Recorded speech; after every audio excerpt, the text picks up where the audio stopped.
Bonjour, bonjour monsieur le directeur général. Et donc, un grand merci pour votre présence aujourd'hui et pour maintenir ce rendez-vous qui tient vraiment beaucoup à cœur de nos collègues de l'US Crédit Agricole SA. D'ailleurs, je crois que l'amphi est très très plein. Très bien. D'ailleurs, un meilleur succès que monsieur Brassac sur les dernières. C'est parce qu'il y a de la nouveauté. C'est simplement parce qu'il y a de la nouveauté. Mais c'est la transition. C'est juste pour voir ce que je raconte.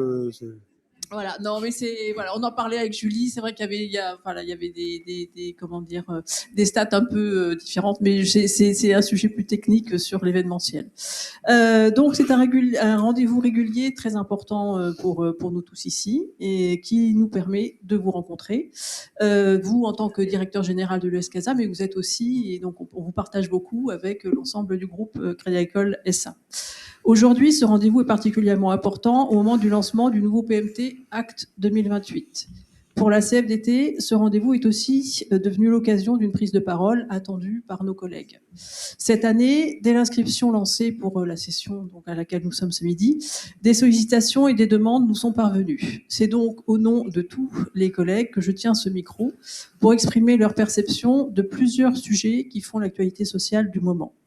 Les difficultés rencontrées avec les outils informatiques, le nouveau PMT dont vous avez beaucoup parlé, la négociation salariale en cours, les évaluations de fin d'année, ainsi que l'évolution à venir des règles de télétravail en lien avec la génération du flex office sur notre campus. Je vais évoquer ces sujets en les classant dans l'ordre des lettres qui composent le nom Acte 2028. Parfait. Donc, la première lettre et la première ambition affichée par le groupe, c'est donc l'accélération. Nos collègues souhaitent participer à cette dynamique, mais ils sont régulièrement confrontés à des blocages informatiques pour des raisons soit techniques, soit parfois de sécurité, de protection informatique. Que ce soit sur Teams ou sur Métis, par exemple, c'est des exemples concrets qui remontent, on leur demande de patienter 48 heures pour être dépannés. Ils n'ont pas le service VIP. Voilà. Et donc, comment accélérer dans ces conditions ? Il y a aussi beaucoup d'irritants en lien avec nos équipements IT, comme des batteries d'ordi qui ne tiennent plus la charge plus de 20 minutes, voire qui prennent feu. Ça, c'est un vécu personnel que je me suis permis de rajouter dans la copie. D'ailleurs, je tiens à alerter ici sur le fait que des collègues travaillent en soirée ou le week-end pour compenser les ralentissements dus au blocage outils. Pour pouvoir avancer, ils utilisent aussi beaucoup leurs appareils personnels. De façon positive, cela démontre leur profond engagement professionnel. Sur le plan de leur santé, c'est un bilan beaucoup moins positif. La seconde lettre, seconde ambition affichée par le groupe, est la cohésion. Cette cohésion se construira sur des preuves de confiance données, alignées avec le discours du PMT. Vous nous avez renouvelé votre confiance là, donc on vous en remercie fortement. Plusieurs collègues m'indiquent que la présentation du PMT aurait pu être un moment de cohésion plus globale et non réservé, je reprends le verbatim, à seulement 1400 Happy Few présents au Carrousel du Louvre le 18 novembre dernier. La possibilité, qui aurait pu être ouverte à tous, de se connecter à distance lors de la séquence de présentation des actes stratégiques par les dirigeants du groupe aurait été fortement appréciée. Autre question des collègues. Comment faire cohésion quand, au niveau des négociations salariales de cette année, c'est la douche froide, point d'interrogation, la négociation n'étant pas terminée. Pour CACEIS et CACIB, ces négociations se sont conclues sans aucune signature des organisations syndicales. C'est un échec, me dit-on. Pour l'US CASA, la seule proposition d'une enveloppe d'augmentation individuelle de 1,5% de la masse salariale ne pourra conduire à une signature de la CFDT. Nous rappelons que les mesures d'augmentation individuelle sont là pour récompenser la performance des collègues et non pour préserver leur pouvoir d'achat.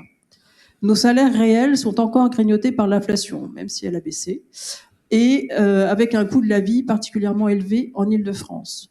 Seule une mesure collective peut garantir à chacun le maintien de son salaire réel.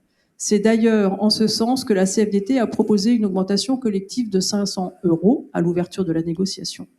Cette mesure nous a semblé correctement calibrée cette année, puisque, c'est un exemple, pour un salaire annuel fixe de 50 000 €, une augmentation de 500 € représentait 1% d'augmentation annuelle, soit quasi le niveau de l'inflation de cette fin d'année 2025.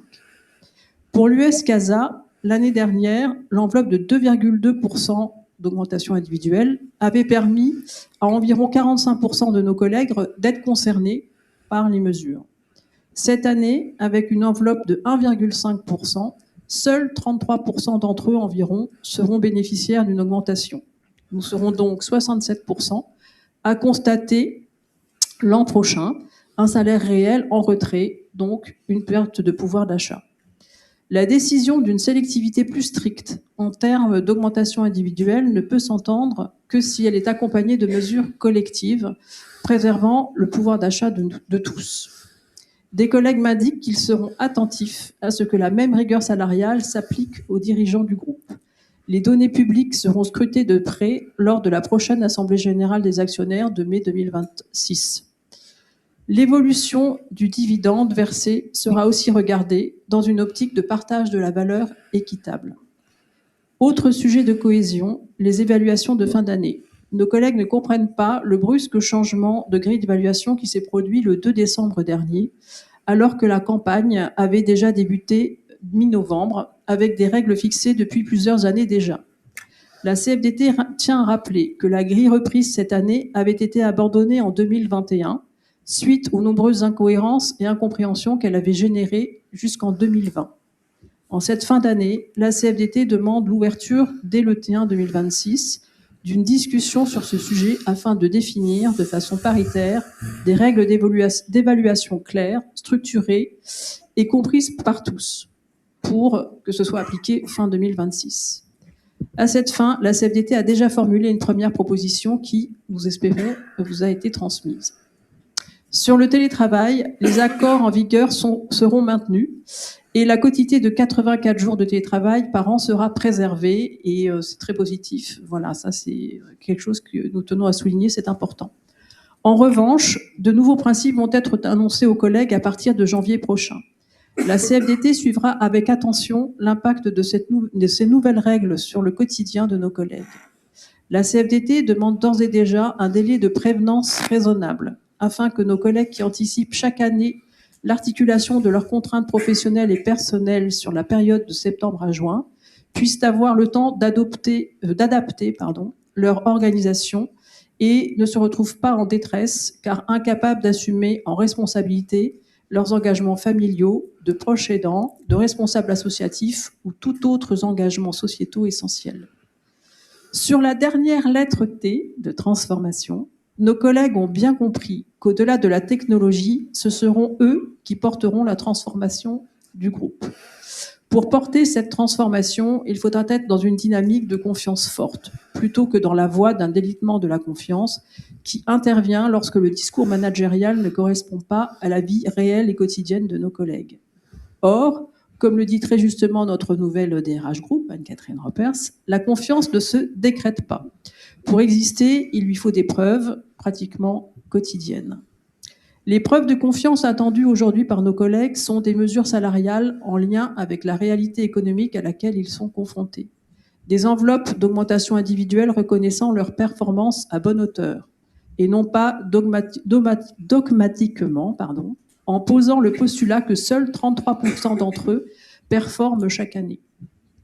Par la fourniture d'outils informatiques fiables et performants, par des règles claires et transparentes d'évaluation, par des règles de vie d'équipe inclusives, par un PMT qui place réellement l'humain au cœur, via la reconnaissance de nos compétences et par des sessions de formation en présentiel, mais aussi par un déploiement d'outils d'IA qui anticipent et accompagnent les impacts sur l'emploi d'ici à 2028. La CFDT tient, monsieur le directeur général, à vous réaffirmer sa confiance, ainsi qu'à l'équipe managériale qui vous entoure. La CFDT approuve les orientations du PMT dans le temps long pour poursuivre notre dynamique au-delà de l'horizon 2028. De même, l'affirmation de la vocation du groupe Crédit Agricole à s'inscrire dans les champions européens au cours de la décennie à venir est une ambition forte que nous partageons et soutenons. Merci pour votre écoute et l'attention portée au message transmis par cette intervention. Merci. D'abord, merci pour votre confiance, puisque voilà, donc je vais pas réagir sur tous les sujets, c'est pas l'endroit ni le moment.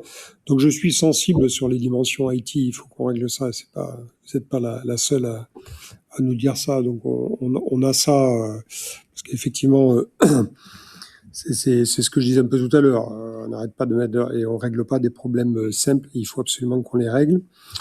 Bon, sur les augmentations salariales, d'abord les négociations sont en cours, donc c'est pas, on est loin d'être, à ma connaissance, dans les conclusions. Donc voilà, je vous engage à poursuivre des efforts de concertation et de négociation.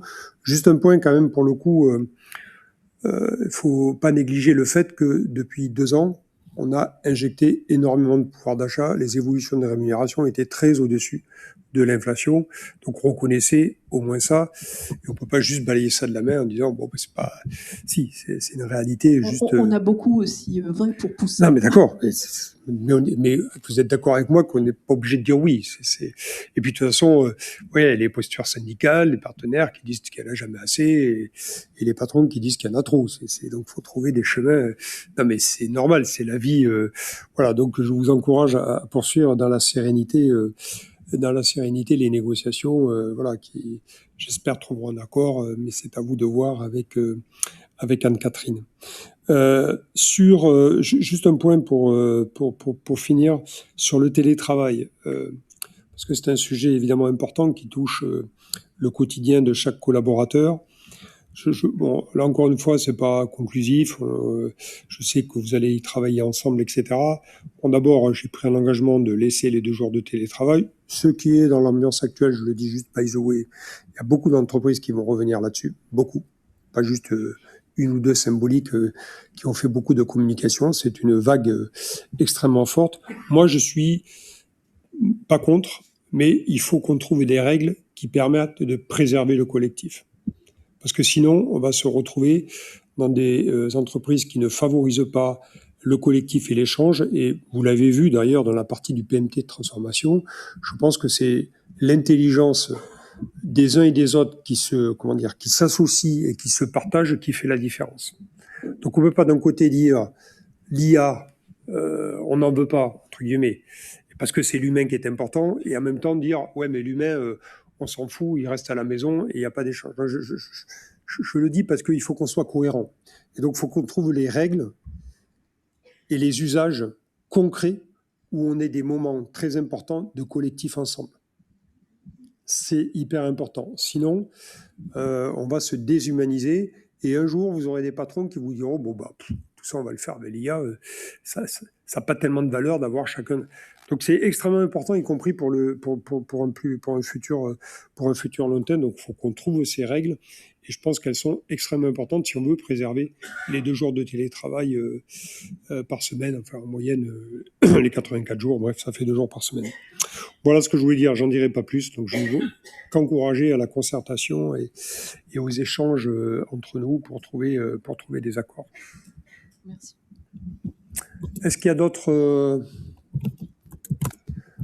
Non ? Ben, je vous souhaite une bonne fin de journée.